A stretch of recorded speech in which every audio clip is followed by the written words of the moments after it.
നമസ്കാരം. ഒരു സർക്കാരിനെ മനസ്സിലാക്കാൻ ഇന്ന് ചൂരൽമലയിലേക്ക് ഒന്ന് നോക്കിയാൽ മതി.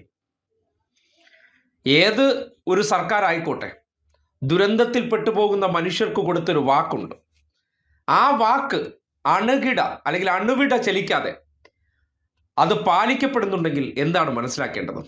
ഇന്നിപ്പോൾ വൈറലായ ഒരു ചിത്രമുണ്ട്. മന്ത്രി കെ രാജൻ ഉൾപ്പെടെയുള്ളവർ പങ്കുവെച്ച 76-ാം നമ്പർ വീട് കിട്ടിയ ഗീത ചേച്ചി ആ ലോട്ട് എടുത്തതിന് ശേഷമുള്ള അവരുടെ മുഖഭാവങ്ങൾ. അന്ന് ഉറക്കത്തിൽ കിടന്ന സന്ദർഭത്തിൽ മലവെള്ളപ്പാച്ചിൽ പോലെ എങ്ങനെയാണോ ആ ദുരന്തം ഒഴുകിയെത്തിയത്, അതിൽ നിന്ന് കരകയറുന്ന ദിവസത്തിലേക്ക് എത്തുമ്പോൾ ഉള്ളിൽ നിന്ന് അതുപോലൊരു പാച്ചിലാണ്. ചിരിക്കാൻ ശ്രമിച്ചു, ആ ചിരി ഒടുവിൽ കണ്ണീരായി മടങ്ങുമ്പോൾ അത് ആനന്ദ കണ്ണീരാണ്. ഈ മനുഷ്യർക്ക് നൽകിയ വാക്ക് എങ്ങനെ ദുരന്ത ഭൂമിയിൽ വെച്ച് നിങ്ങളെ ചേർത്ത് നിർത്തും, നിങ്ങൾ ഒരിക്കലും അനാഥരാകില്ല, നിങ്ങളെ എല്ലാവരെയും ഒരുമിച്ച് ഒരിടത്ത് അക്കോമഡേറ്റ് ചെയ്യും അല്ലെങ്കിൽ പുനരധിവസിപ്പിക്കുമെന്ന് സർക്കാർ കൊടുത്ത വാക്ക് കൃത്യം നിയമപോരാട്ടങ്ങളും കാലാവസ്ഥകളെയും അതിജീവിച്ച് 1.5 വർഷത്തിനകം പൂർത്തീകരിക്കുകയാണ്.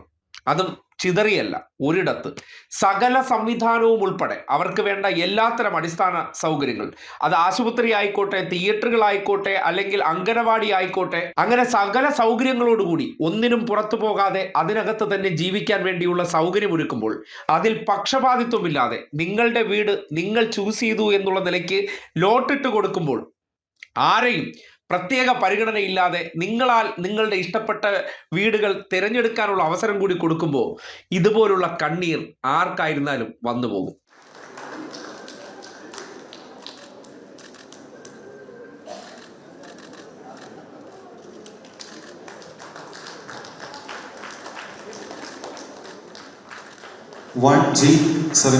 ഒന്നാമത്തെ സോണിൽ ജി എന്ന ക്ലസ്റ്ററിൽ 76-ാമത്തെ പ്ലോട്ട്.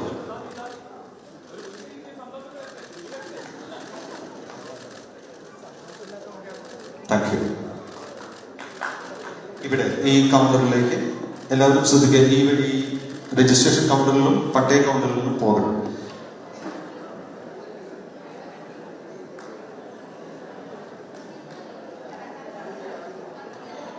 അവന്തികയ്ക്ക് ലഭിച്ചിരിക്കുന്നത് 1B22 ആണ്. First zone B cluster 22.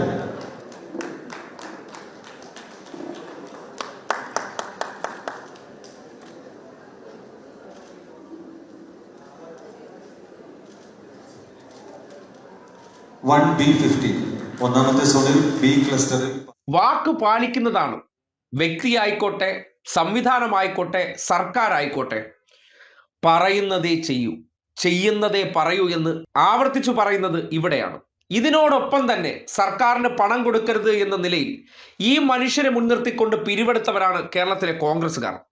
സർക്കാർ ഒരു വീട് വെച്ചോ എന്ന് ചോദിച്ചുകൊണ്ട് ഇപ്പോഴും ആ മനുഷ്യരെ തെറ്റിദ്ധരിപ്പിക്കാൻ പരിശ്രമിച്ചു കൊണ്ടിരുന്നവർ ഇന്നിപ്പോൾ ഈ ദൃശ്യം പുറത്തേക്ക് വരുമ്പോൾ അവിടെ പോയി MLA ആയിട്ടുള്ള ടി സിദ്ദിഖൊക്കെ ഒരു ഉളുപ്പുമില്ലാതെ ഇരിക്കുന്നുണ്ട്.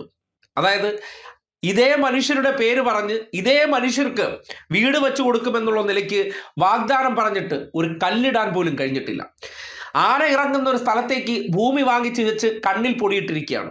പക്ഷെ ഒരു കാര്യം നോക്കണം, കൽപ്പറ്റ ടൗണിൽ ആ മനുഷ്യർക്കിനി ഒരു തരത്തിലും ദുരന്തങ്ങൾ ബാധിക്കാത്തൊരിടത്ത് എത്ര വലിയ മഴയോ അല്ലെങ്കിൽ പ്രകൃതി ദുരന്തമോ ഉണ്ടായാൽ ഒന്നും ഏൽക്കാത്ത ഒരു ശക്തമായ അടിത്തറയുള്ള വീട് അത് സമ്മാനിച്ച ഈ സർക്കാരിനെ അഭിനന്ദിക്കണ്ടേ?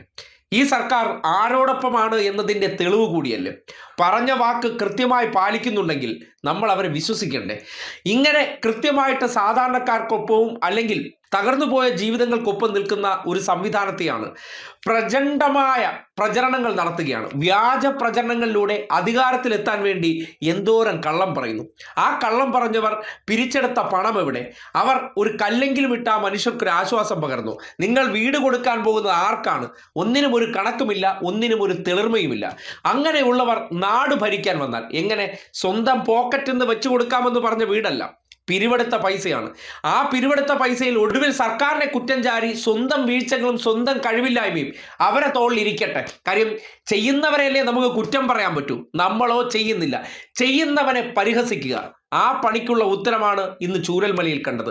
ഇതിനോളം മനുഷ്യ സ്നേഹത്തിന്റെ മറ്റൊരു ഉദാഹരണമില്ല. ചിതറിപ്പോയ മനുഷ്യരെ ചേർത്ത് നിർത്തിക്കൊണ്ട് അവരുടെ ജീവിതം കരുപിടിപ്പിക്കുമെന്ന ഉറപ്പ് കൊടുത്തിട്ടുണ്ടെങ്കിൽ, അത് അക്ഷരം പ്രതി പാലിച്ചിട്ടുണ്ടെങ്കിൽ നിങ്ങൾക്ക് ചിന്തിക്കാവുന്നതാണ് എന്താണ് ഈ സർക്കാർ എന്നുള്ളതിനെക്കുറിച്ച്. ഇവിടെ ഉണ്ടായിരിക്കുന്ന പ്രചരണങ്ങളും വർഗീയമായിട്ടുള്ള ചേരിതിരിവുകളും ഉണ്ടാക്കാൻ ശ്രമിക്കുന്നത് എന്തുകൊണ്ടെന്നാൽ, ഒരിക്കലും ഇത്തരം കാര്യങ്ങൾ ജനങ്ങൾ ചിന്തിച്ചു തുടങ്ങിയാൽ, ചർച്ച ചെയ്തു തുടങ്ങിയാൽ ഞങ്ങൾക്ക് അധികാര കസേര കിട്ടില്ല, ആ ഖജനാവ് നമുക്ക് കൊള്ളയടിച്ചുകൊണ്ട് പോകാൻ പറ്റില്ല എന്ന് ചിന്തിക്കുന്നവർ നടത്തുന്ന ദുഷ്പ്രചരണങ്ങൾക്കപ്പുറം ഈ യാഥാർത്ഥ്യം നിങ്ങൾ കണ്ണാൽ കണ്ട് വിശ്വാസമാകുന്നുണ്ടല്ലോ. പറയുന്നത് ചെയ്തിരിക്കുന്നു, പൂർത്തീകരിച്ചിരിക്കുന്നു, മുന്നിൽ വന്ന് തന്ന വാക്കാണ്.